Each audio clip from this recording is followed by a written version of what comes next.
भैया, 1 किलो कुट्टू, 1 किलो सिंघाड़ा आटा सेंधा नमक व्रत के चावल साबूदाना, 2 किलो ही कर दो। और यह चिप्स व्रत के हैं क्या? हाँ हाँ बहन जी, ये सारा आगे का माल व्रत के लिए ही है। ये व्रत की नमकीन चिप्स पापड़ 5-5 पैकेट कर ही दो। अरे गायत्री, तू कुछ खरीद नहीं रही? तूने भी तो नवरात्रि व्रत रखे हैं ना? नहीं भाभी, व्रत में मैं और ये इतना कुछ नहीं खा पाते। बस थोड़े से आलू ले लूंगी, वही उबालूंगी। चल ठीक है। भैया, ये सामान पैक कर दो। गायत्री, ये 2 थैले तू उठा लेगी क्या? हाँ भाभी, ये 2 थैले मुझे पकड़ा दो। बस त्योहार आने की देर है। मैंने तो तुम्हारे जेठ जी से 20,000 रुपये पहले ही ले लिए थे कि नवरात्रि पूजन में काम आएंगे। नवरात्रि पूजन के लिए सम्मान भी तो लेना है। गायत्री, एक काम कर, सामने वो बर्तन की दुकान पर चलते हैं। सोच रही हूँ कन्या को स्टील की डिबिया बांट दूं। भैया, 1 दर्जन डिब्बी का सेट देना। गायत्री, तू कुछ खरीदेगी कन्या को देने के लिए? नहीं भाभी, अभी नहीं, आप खरीद लो। चल, मेरी तो नवरात्रि की शॉपिंग हो गई। रिक्शा भी नहीं मिल रहा है। जरा देख, वहां कोई रिक्शा नजर आता है तो? मैं तो बहुत थक गई हूँ। सुधा और गायत्री दोनों देवरानी जेठानी थी। सुधा गायत्री की जेठानी थी। उसके पति महेश की कपड़ों की दुकान थी। पैसा भी अच्छा खासा था। काफी अमीर थी सुधा। इसके विपरीत गायत्री का पति रमेश किराए का ऑटो रिक्शा चलाता था और गायत्री घरों में सफाई बर्तनों का काम करती थी। गायत्री और रमेश दोनों मिलकर ही घर का खर्चा चलाते थे। सुधा गायत्री का बहुत फायदा उठाती थी। गायत्री सुबह शाम घरों में काम करती तो दोपहर के समय सुधा अपने साथ काम पर लगा लेती। वो बेचारी जेठानी को मना भी नहीं कर सकती थी। दोनों के घर पास में थे, इसलिए अक्सर सुधा गायत्री को काम के बहाने बुला लेती थी। बात सुन गायत्री, ये थैला तू वहां रख दे और फ्रिज में कल के राजमा पड़े हैं, तू निकाल ले और लेती जा, बच्चे खा लेंगे। साथ में चावल उबाल लियो और सुन, दोनों कमरों की बेडशीट भी बदल दे और तकिए के कवर भी नए चढ़ा दे। मैं पलंग पर ही निकाल के रख आई हूँ। इतने दिनों से काम पर हाथ ही नहीं पड़ रहा। अब मैं तुझे मेरे घर पर काम पर तो रख नहीं सकती, वरना मोहल्ले वाले क्या कहेंगे कि मैं अपनी ही जेठानी को काम पर रख ली। मैं तो भूल ही गई फ्रिज में अनार पड़े हैं, वो छिल दे। बच्चे आएंगे तो मैं जूस निकाल दूंगी। कुछ दिन बाद नवरात्रि शुरू हो गई। सुधा और गायत्री दोनों ने अपने अपने घर पर 9 दुर्गा पूजा शुरू की। अपने समर्थ के अनुसार माँ दुर्गा को प्रसाद का भोग लगाती। उधर सुधा रोजाना सुबह ढेरों पकवान बनाती। गायत्री अपने और रमेश के लिए व्रत का थोड़ा बहुत कुछ खाने का बनाती। वहीं माँ दुर्गा को भोग लगाती। सुनो, मैं सोच रही थी कि कल जब तुम शाम को आओगे, थोड़ा कन्या पूजन का सामान खरीद लाना। ठीक है गायत्री, मैं लेता आऊंगा। अगले दिन रमेश ने जो पैसे कमाए उसमें से ऑटो किराए के पैसे दे दिए। बाकी उसके पास जो पैसे बचे थे उनसे उसने सामान खरीदा और पिछली सीट पर सामान रखकर घर आने लगा। तभी 2 लड़के उसके पास आए और बोले, भैया हमें थोड़ी दूर तक छोड़ दोगे? रात बहुत हो गई है, यहाँ कोई ऑटो वाला दिखाई नहीं दे रहा है। हाँ, मैं तो इसी रास्ते से घर जाता हूँ।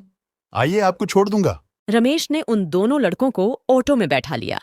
कुछ दूर जाकर वो दोनों लड़के उतर गए। रमेश घर आ गया, पर जैसे ही उसने सीट पर देखा तो उसके सामान की थैली गायब थी। रमेश समझ गया, आखिर में जो 2 लड़के बैठे थे उन दोनों ने सामान उठा लिया।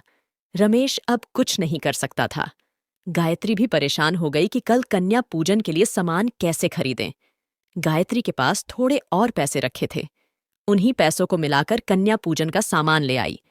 अगले दिन गायत्री ने प्रसाद बनाया और माँ दुर्गा को भोग लगाया।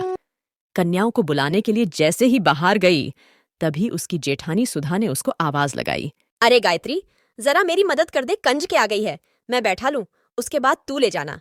ठीक है भाभी, मैं आती हूँ। सुनो जी, 9 कन्याओं से ऊपर एक भी कन्या मत बुलाना। बाकी सबको वापस भेज दो। चलो बच्चों, 9 कन्या पूरी हो गई है। वैसे भी 12 डिब्बियां ही लाई थी। 9 बांट दूंगी, 3 रख लूंगी।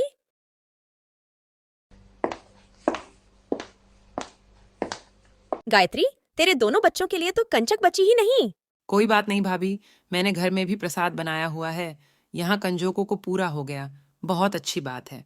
अच्छा, तो मैं बच्चों को ले जाऊं, ये भी इंतजार कर रहे होंगे, इन्हें भी काम पर जाना है। ये सारी कन्याएं ले जाएंगी? इतना प्रसाद भी बनाया है तूने? कोई नहीं भाभी, माँ दुर्गा के आशीर्वाद से जितना बना है उतना पूरा हो जाएगा।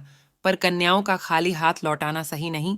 घर में आई कन्याओं को भले ही थोड़ा प्रसाद दे दूं, पर उन्हें ऐसे नहीं मोड़ सकती। चल तेरी मर्जी, तेरे जेठ जी बुला रहे हैं, मैं उन्हें प्रसाद दे दूं।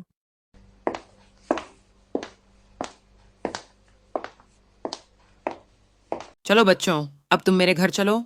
सोनू, राधिका, सब बच्चों को घर के अंदर लेकर चलो। गायत्री, इतना प्रसाद पूरा हो जाएगा, कन्याएं बहुत आ गई हैं। माँ दुर्गा की इच्छा होगी तो प्रसाद जरूर पूरा हो जाएगा। सोनू, राधिका, आरती की तैयारी करो।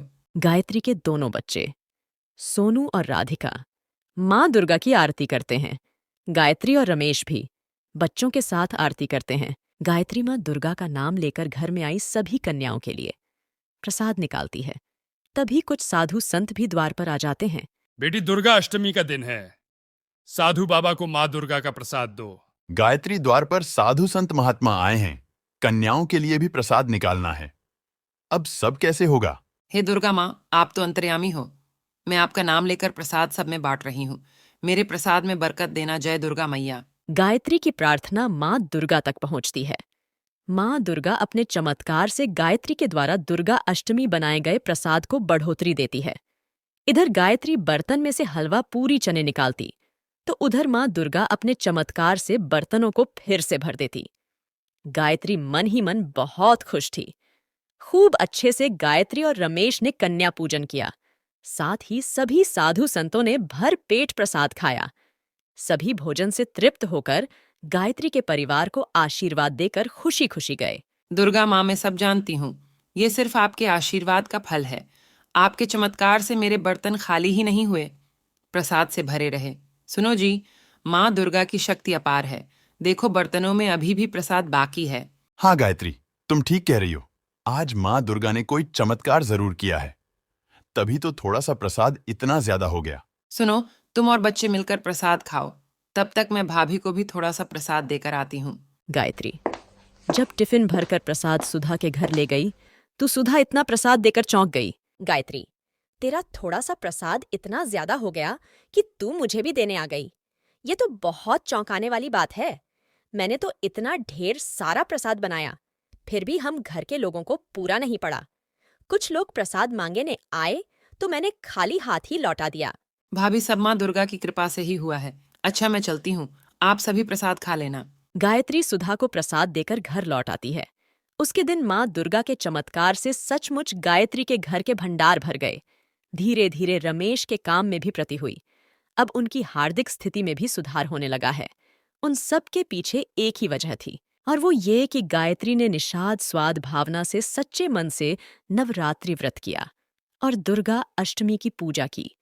भगवान तो प्रेम के भूखे होते हैं।